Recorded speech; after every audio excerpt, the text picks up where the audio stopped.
Hier, après avoir visité le canyon de Sumidero, on est arrivé à San Cristobal de las Casas. On avait environ 1h30 de route à faire. En arrivant, on a dû dégourdir les jambes de Lena, donc ça nous a donné un prétexte pour aller circuler un peu, visiter un petit peu la ville. On s'est posé dans un café, on est allé souper au restaurant le soir. Puis là, aujourd'hui, on profite du soleil pendant qu'il y en a. On est allé déjeuner dans un café encore une fois. Puis là, on s'apprête à aller visiter la ville, les maisons colorées, les rues pavées. Donc c'est vraiment, vraiment spécial comme endroit. C'est vraiment joli. Ça a un cachet, San Cristobal.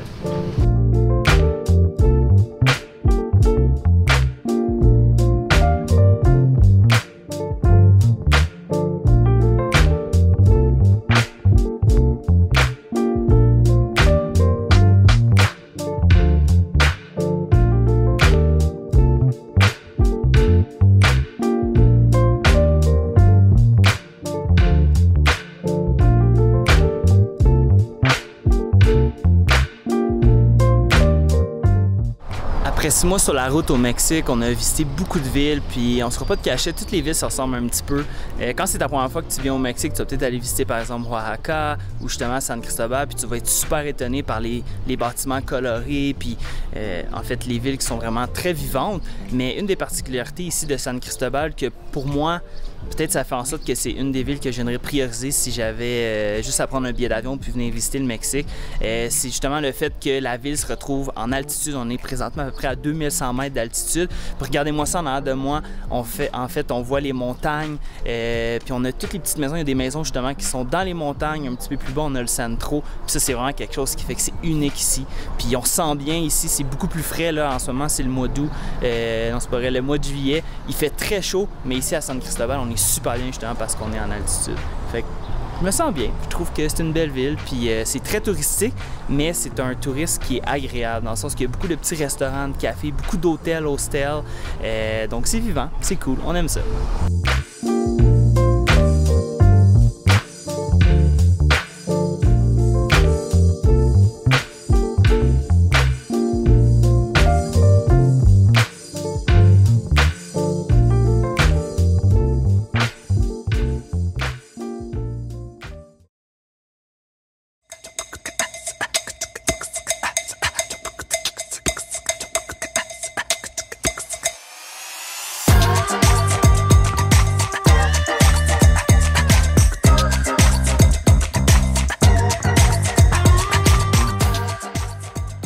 JS dirait qu'on s'est créé un besoin. Moi, je dirais qu'on a trouvé la petite poche pour mettre les gâteries à Lena quand on part en rando.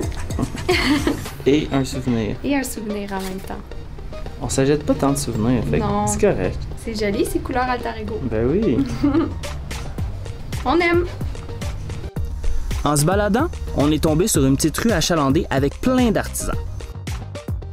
Jusqu'à ce que...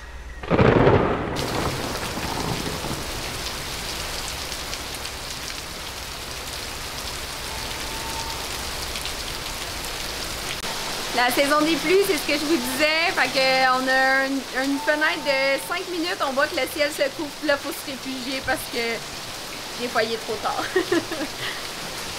On va en profiter pour prendre une petite bière. Ah, j'aime ça. Ben là.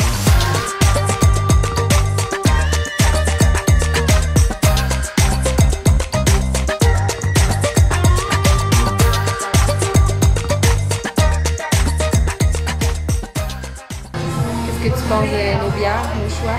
Ma première bière, la Rebel Dream, une session IPA. Correct. En fait, on avait demandé si c'était une Hazy IPA. Vous avez dit oui. Mais souvent, ils nous disent ça. Puis ici, c'est très difficile d'avoir des Hazy IPA. Pour nous, c'est vraiment notre bière de prédilection. Mais très bonne. En fait, on goûte beaucoup le houblon. Très léger. C'est tout ce que j'ai à dire sur cette bière, en fait. Je m'attendais un petit peu plus fruité. Je pense que la deuxième va être un petit peu fruitée. Mais quand même, ça se prend bien. C'est mieux que rien. Pas ma préférée. Je donnerais, mettons, un 7 sur 10. Sur ton application? Ouais, sur une tape, 7 sur 10. C'est ce que je donnerais. Santé!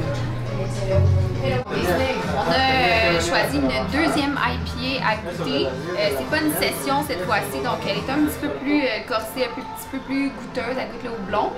Elle s'appelle Monstera. Mon genre d'étiquette. Donc c'est ça, c'est une IPA tout simplement, 6,8% d'alcool. Elle vient de où, hein? De San Cristobal? Une bière locale. Ah, on a choisi une bière d'ici. C'était voulu, là, tu sais, pour goûter les saveurs. Ben, c'est pas la première fois que je goûte, là. Clairement, le verre, il est commencé, mais elle est bonne, elle est un petit peu plus coûteuse que l'autre. On finit avec celle-là, sinon elle aurait rien goûté. T'as envie de ça avant que t'as fini? Ben oui. Merci. Donc, je me suis informée parce que j'ai vu l'entrée qui faisait des dégustations de POX, P-O-X. J'ai vu les bouteilles ici au bar, fait que j'ai demandé à notre hôte, qui est très sympathique, qui nous a expliqué que c'est un alcool fort, 45% d'alcool qui est fait à base de maïs avec la canne de sucre. Là, on s'apprête à y goûter. Il nous a dit de d'abord prendre une sip avec de l'air pour préparer la bouche, puis après, vraiment, d'y aller all-in. Salut. Salut.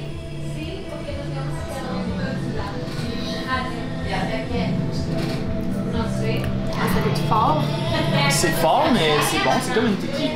J'ai l'impression que c'est comme une tequila un peu. Tequila blanche, peut-être? Tequila blanche, mais sans le goût sucré. Ben, c'est bon. Ouais. Ben, c'est sûr, mettons, moi, je suis un fan d'alcool fort. Ouais. Fait que whisky, scotch. Fait que... Puis là, on a commencé à boire de la tequila ici. Mezcal. C'est bon. Comme ça. Un bon petit digestif. Ah, ok. Là, j'ai pris une plus grosse gorgée. T'as-tu le fort? Dans le nez, mais c'est bon. Très bon. On aime. Fallait y goûter parce que c'est un alcool qui est fait ici à San Cristobal, donc c'est vraiment assez local. Compléter la visite. Ah! Ya puedes hacer un licor ya. Ah, goût de vino. Por decirlo. Ok.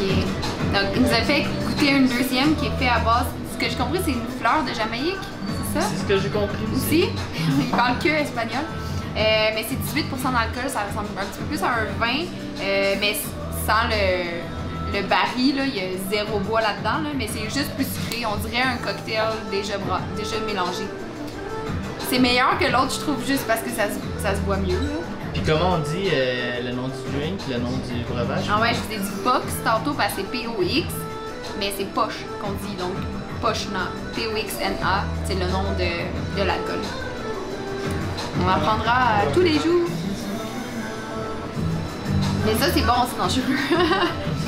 Parce que c'est aussi fort que du vin, mais ça se boit comme du jus.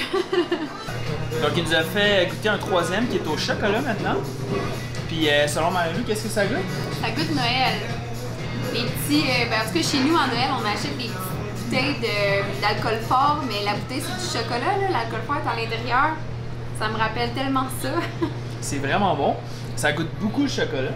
C'est le chocolat aussi qui vient de Chiapas, donc de la région ici. Puis on le voit, ouais, c'est très crémeux. Ouais, très crémeux, mais au goût, tu sais, c'est vraiment, je sais pas si vous voyez. Oh! Mais oh! Je vais vous montrer en close-up. Au lieu de faire des dégâts.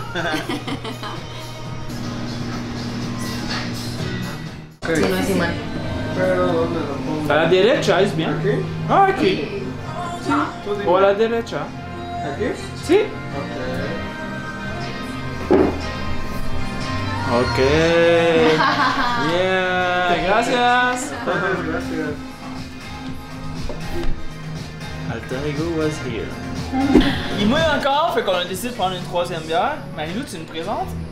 Une impériale IPA qui est aussi de San Cristobal, donc une bière locale. Puis quand je la versais, notre hôte nous a dit fais attention, elle mousse pas mal, fait que c'est pas de ma faute le collet. Il y a un gros collet, mais on voit qu'elle est très pétillante. D'après moi. Il a dit qu'elle était muy effervescente. Bon, oui, effervescente. Hein? Je parle-tu pas espagnol ou je parle-tu espagnol? Après 2 bières, Marie-Lou parle espagnol. Santé! C'est des petits shots de poche. Salut! Oh! Beaucoup plus sucré que les autres, mais elle est bonne. Mais les petites bulles, ouais, j'ai l'impression champagne. Ouais, la levure de champagne. La levure de champagne, c'est vraiment l'impression. Maintenant on connaît ça. Si vous regardez, vous allez voir que, bon, on le voit pas, mais très pétillant. Donc, je pense que le vin de champagne, on le goûte vraiment. Puis un petit peu sucré. Très bon, je suis vraiment content. Meilleur que les deux premières, même, j'ai envie de dire. C'est vraiment hypnotisant, regardez les goûts. Veux-tu les montrer pour vrai? Ouais, j'ai essayé, mais ça marche pas.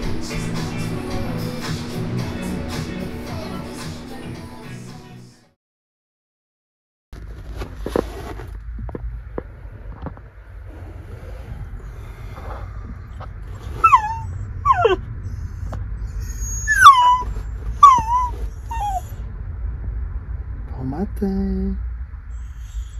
Bon matin, Nana.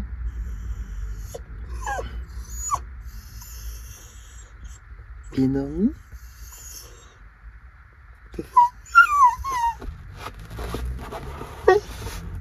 T'as fait la grosse matinée? T'as fait la grosse matinée, Guigui?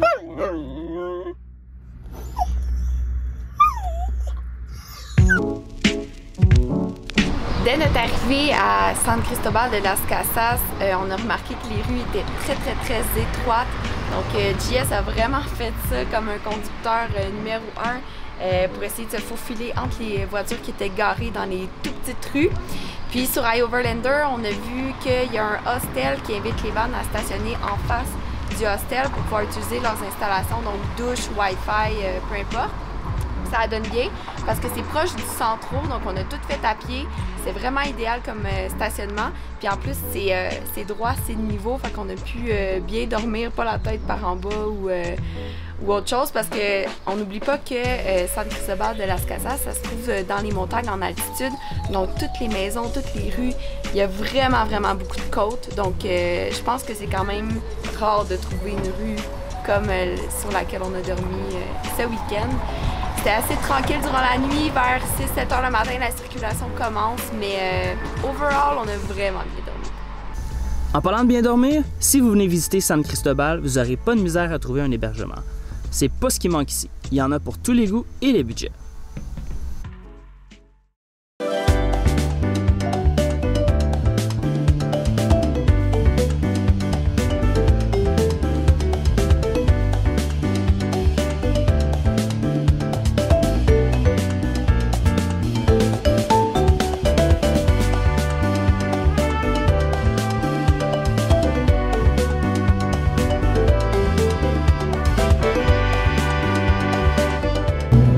On a marché toute la journée dans la ville, on est allé prendre une petite pause dans le bus, on a écouté un petit film relax, en plus il mouillait, fait que c'était parfait pour cool down. Puis là, ben, c'est l'heure de souper, fait qu'on avait vu ce spot-là hier, on a décidé de venir profiter ici, puis il y avait un gros line-up, fait que quand il y a de l'attente d'habitude, c'est parce que c'est bon. Puis il est 10 h en ce moment, puis il y a un gros line-up, fait que ici les gens ils mangent tard, c'est bon aussi.